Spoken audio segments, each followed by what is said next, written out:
Liverpool, 1962.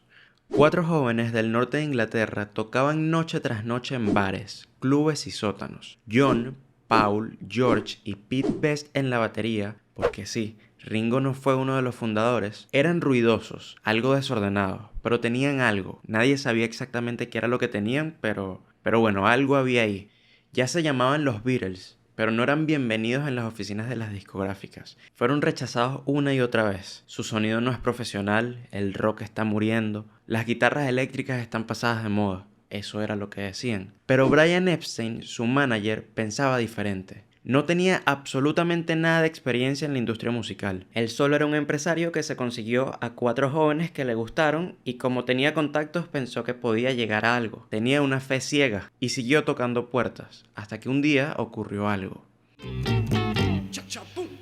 Un conocido suyo que trabajaba en una tienda HMV, una tienda de música, escuchó la cinta demo que Epstein había llevado.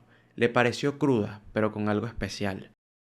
Le sugirió transferirla a discos de acetato o vinilo para facilitar su presentación. Durante ese proceso, el ingeniero de audio también quedó intrigado. El ingeniero conocía a un editor musical de EMI, que era una de las disqueras más grandes de la época. El editor conocía a una secretaria, y la secretaria trabajaba con un productor británico que dirigía un pequeño subsello dentro de la misma EMI, llamado Parlophone Records. Y así, tras una cadena de recomendaciones improbables, la demo de los Beatles llegó a manos del hombre que cambiaría todo su destino. George Martin. George no era un productor de rock, no tenía intereses en adolescentes con guitarras eléctricas ni peinados rebeldes. Pero algo en esas voces, esas armonías, Treasure these few words till we're together. Keep all my love forever. P.S. I love you. lo obligaron a escuchar la demo varias veces. Un contrato preliminar fue redactado en mayo de 1962. Y así, el 6 de junio de 1962, en los estudios Abbey Road, llegaron para su primera audición informal. La primera canción que grabaron fue Bésame Mucho. Bésame, bésame mucho. Y después, tres canciones propias: Love Me Do, Love me do.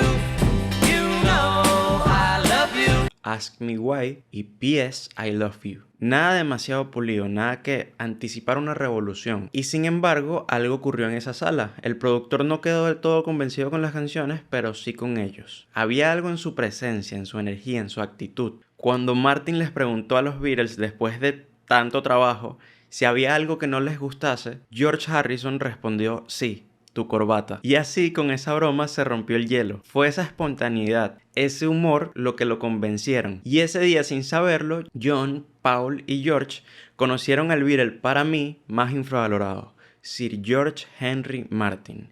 Y esta es su historia. George Martin no era un rockero, no era famoso, ni siquiera encajaba con los Beatles. Lo ves y ya notas que hay diferencias entre ellos. Había nacido en Londres en 1926. Durante la Segunda Guerra Mundial sirvió en la Royal Navy y al terminar escogió el camino menos esperado: estudiar música. Se graduó en la Guildhall School of Music and Drama, especializándose en oboe y arreglos orquestales. En 1950 ingresó a EMI y años después asumió el liderazgo de Parlophone Records, un subsello conocido más por discos cómicos que por éxitos musicales. Trabajó con comediantes como Peter Sellers y The Goons, haciendo sketches, efectos de sonido y sátiras. George Martin no fue un productor técnico, fue más como un traductor de ideas. Él escuchaba lo que los Beatles querían decir, a pesar de no saber explicarlo, y lo hacía realidad en el estudio. Su primera gran intervención fue muy directa. Fue decir, Pete Best no encaja. Y no es que Pete Best fuese un mal baterista, es que simplemente no tenía la misma energía que ya habíamos hablado antes con el grupo. Y además, notaba un pequeño roce de egos con McCartney. Pero bueno, Martin fue diplomático y dijo que si grababan un disco, él preferiría utilizar un baterista de sesión. A lo que John, Paul y George respondieron que no, que ellos querían un baterista que formara parte de su grupo. Y de inmediato llamaron a un conocido que tenían pensado desde hace ya bastante tiempo, un baterista que habían conocido en Hamburgo en 1960, mientras tocaba con Rory Storm and the Hurricanes, un tipo con un nombre raro y con muchísimo carisma, Ringo Starr. Poco después, Pete Best fue despedido y así, con una simple sugerencia, George Martin ayudó a formar la alineación definitiva de los Beatles. El verdadero impacto de George apenas comenzaba.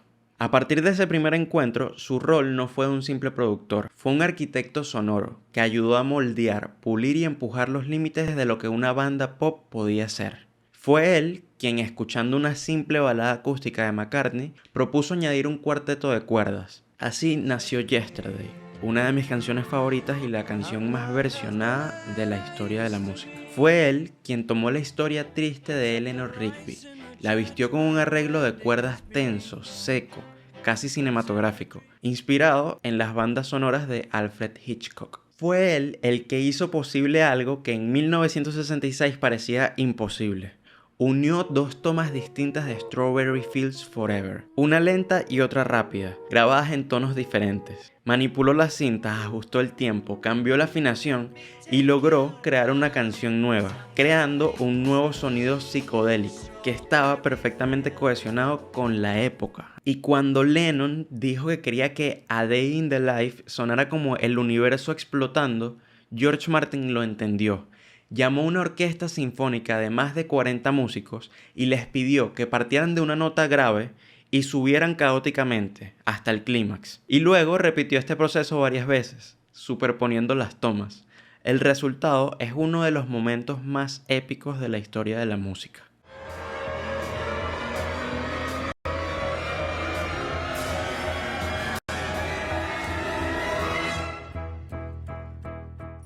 Pero su talento no se limitaba a lo técnico.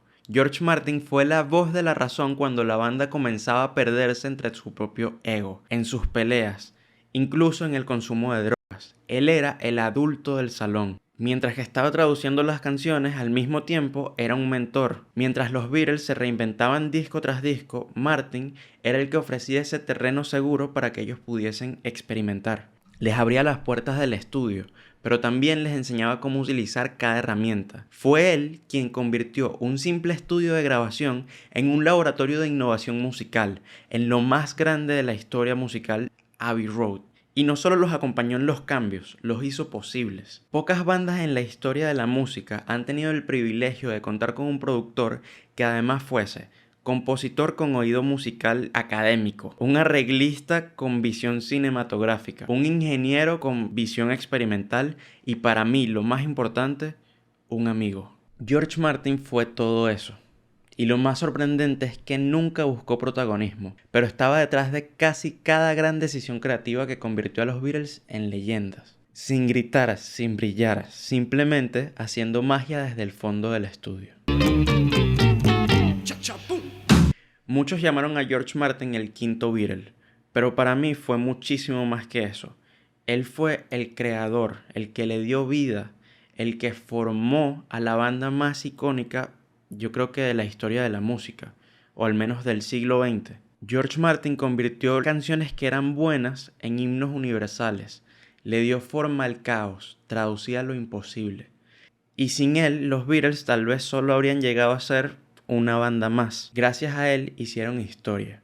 La próxima vez que escuches Eleanor Rigby, Something o A Day in the Life o cualquier canción de los Beatles, recuerda que hay un Beatles silencioso e infravalorado detrás de todas ellas. And in the end, the love you take is equal to love you make.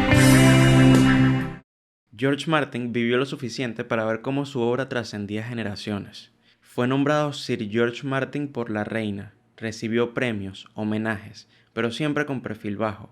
Él nunca reclamó el lugar que realmente merecía, hasta que el 8 de marzo del 2016, mientras dormía, falleció, a los 90 años. Y aunque el mundo lo despidió con respeto, muchos aún no conocen su verdadera historia, ya que su legado no fue el de una estrella, fue el de un arquitecto de sonido, un mentor silencioso, una mente brillante que prefirió estar detrás del telón. Y tal vez por eso George Martin no fue el Beatle más popular, pero sí el más infravalorado.